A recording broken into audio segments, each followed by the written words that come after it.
বাণিজ্য মন্ত্রণালয় এখানে অভিভাবক সুলভ আচরণ করে নাই। কেন করে নাই?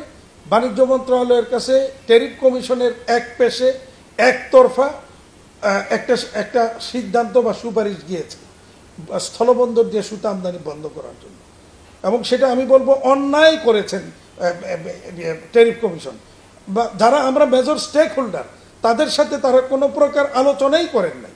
না করে তারা শুধুমাত্র বিটিএম এর অভিযোগের প্রেক্ষিতে তাদের যারা অভিযোগ করলেন তাদের সাথেই ট্যারিফ কমিশন আলোচনা করলো, করে একটা সুপারিশ পাঠিয়ে দিল স্থলবন্দর দিয়া সুতা আমদানি বন্ধ করার জন্য।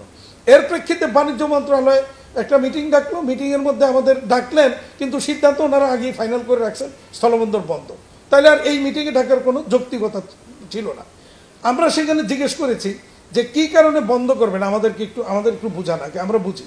তো সেখানে বিটিএমে যে অভিযোগটা দিল যে প্রথম বলল যে আমরা এক ট্রাকের এলসি করে 3 ট্রাক 2 ট্রাক 3 ট্রাক মাল আনি, আজকে পত্রিকা আছে দেখবেন এটা।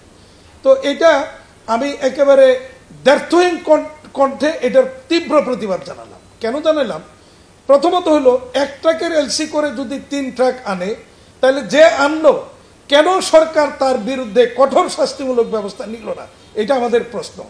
আর বাংলাদেশের কাস্টমস, ইন্ডিয়ার কাস্টমস সবাই কি তাইলে দুর্নীতিবাজ অথবা কি ইনএফিশিয়েন্ট অথর্ব যে তাদের সামনে দিয়া এইভাবে এক ট্রাকের এলসির কাগজ দেখায় 3 ট্রাক মাল নিয়ে আসতেছে? অসম্ভব এটা। 2 নাম্বার আসেন আপনি, ইন্ডিয়ান যারা সুতা সাপ্লাই করে তারা বাংলাদেশে এই মানে যে কোনো এক্সপোর্ট করার বিপরীতে তারা কিছু বেনিফিট পায়। তো আপনি যে ওরা যে এক্সপোর্ট করেছে তার প্রমাণ কি? ডকুমেন্টস। এখন এক ট্রাকের এলসির ডকুমেন্টস দিয়া বাকি 2 ট্রাক যদি মানে উইদাউট ডকুমেন্টস পাঠায় তাইলে কিন্তু সে ওইটার বেনিফিটটা পাবে না।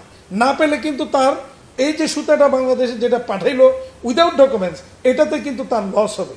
তো লস এবং কি পাগল, লস দিয়ে কেউ সুতা সাপ্লাই করবে, বিক্রি করবে? অসম্ভব গেল এটা।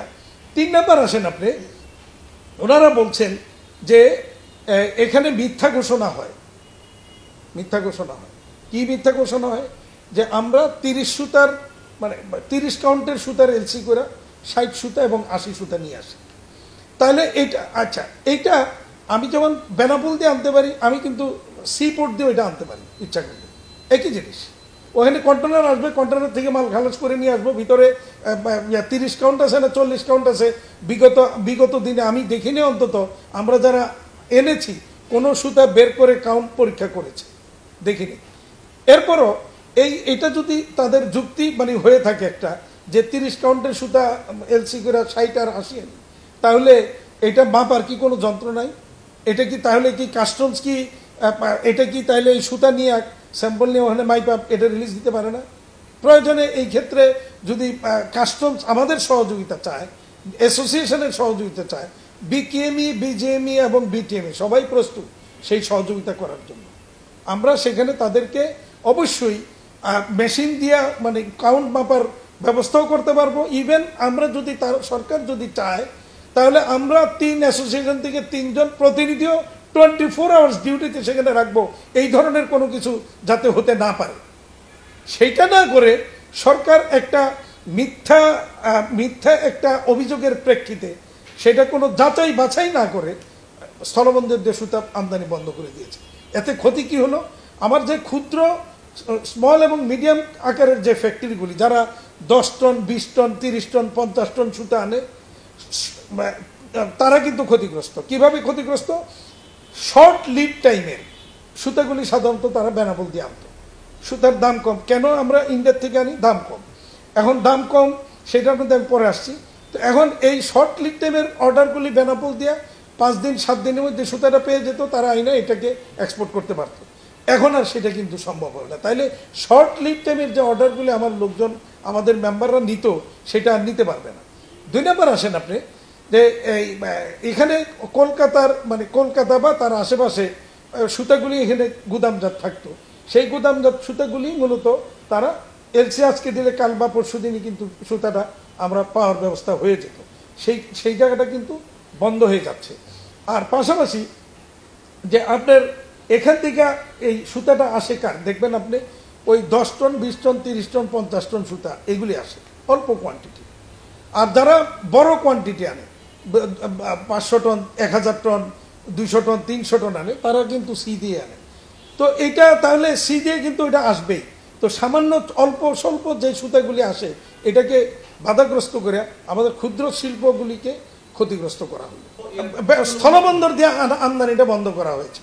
এখানে আরেকটা অভিযোগ বলা হয়েছে যে ডাম্পিং মূল্যে, অর্থাৎ কম মূল্যে, মানে সি পোর্টের চেয়ে কম মূল্যে বেনাপোল দিয়ে সুতা আসে।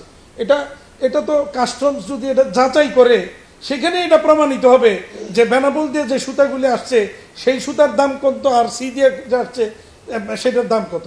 যে এই অভিযোগটা সম্পূর্ণ মিথ্যা। অফকোর্স ক্ষতি হয়েছে এবং এবং এটা আসলে সমস্যাটা কোথায় সেটা তারা আমলে নেয়নি।